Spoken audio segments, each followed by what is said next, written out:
Planting Stories, The Life of Librarian and Storyteller Pura Belpré. Words by Annika Aldemui Denise and illustrations by Paula Escobar. It's 1921. Pura Teresa Belpré leaves her home in San Juan for a visit in Nueva York.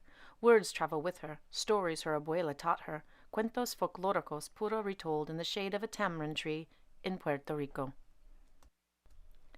Now a new island stretches before her, ripe for planting seeds of the cuentos she carries. Manhattan, a city of hustle and bustle, bigger, louder, crowded, yet alive with hope and possibility. What began as a visit to celebrate her sister's wedding becomes her first steps in a new land, y una vida nueva for Pura. She works first in a garment factory, but it's cold floors and hard edges, not the soft, fertile ground where seeds take root. Then, a golden opportunity, una bendición. The library needs a bilingual assistant. Pura speaks Spanish, English, and French. She is perfect for the job. But where are her abuela's stories? Not one folktale from Puerto Rico is on the shelves. How lucky for the library that Pura has story seeds ready to plant and grow.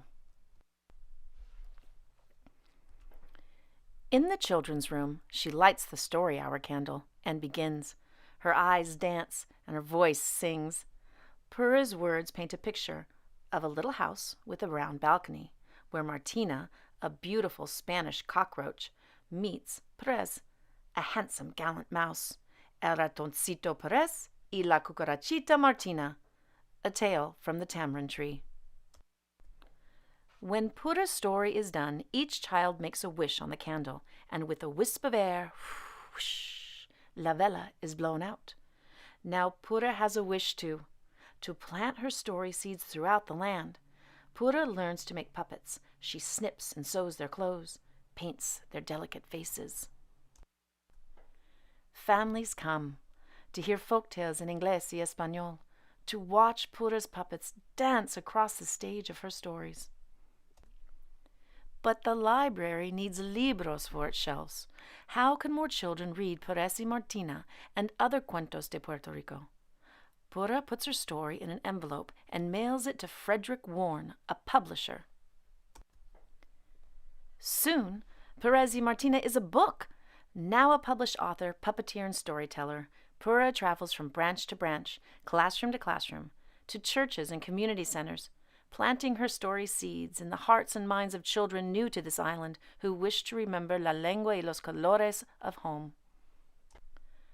Writing, learning, speaking, teaching, traveling, Pura does not slow down until, like the beautiful Martina, she meets her Perez. On a December day in New York, Pura marries the musician Clarence Cameron White. Un año away from the library, she decides.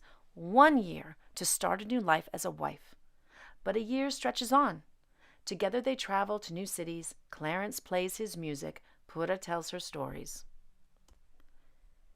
There are happy years of music and writing, separations and reunions, friends, family, and stories. Always. Until on a June day in New York, Clarence stops playing his music, and Pura's story must begin again. It's 1961, and Pura returns to the library. There are others now, storytellers, who make puppets dance, who read Perez y Martina, The Tiger and the Rabbit, Juan Bobo, The Three Magi, and many more of Pura's stories to the children. The seeds she has planted, the roots that grew shoots into the open air of possibility, have become a lush landscape into which she steps as though she had never left. Pura Teresa Belpré was born in 1899 in the rural town of Cidra, Puerto Rico, to a family of storytellers. Many of the folktales she learned as a child were told to her by her grandmother. For Pura, opportunity arrived at the New York Public Library.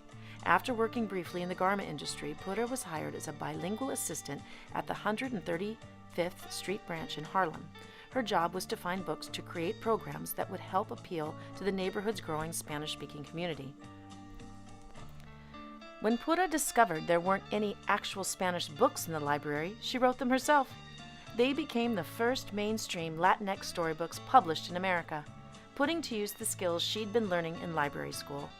Pura made colorful puppets for bilingual story hours and hosted traditional Latinx holiday celebrations featuring folk tales performed in English and Spanish. Spanish-speaking immigrants who once thought the library wasn't for them now felt at home. Pura's boundless energy, curiosity, and captivating storytelling transformed the branches where she worked into vibrant cultural community hubs. On the eve of her death on July 1st, 1982, Pura received a Lifetime Achievement Award from the New York Public Library.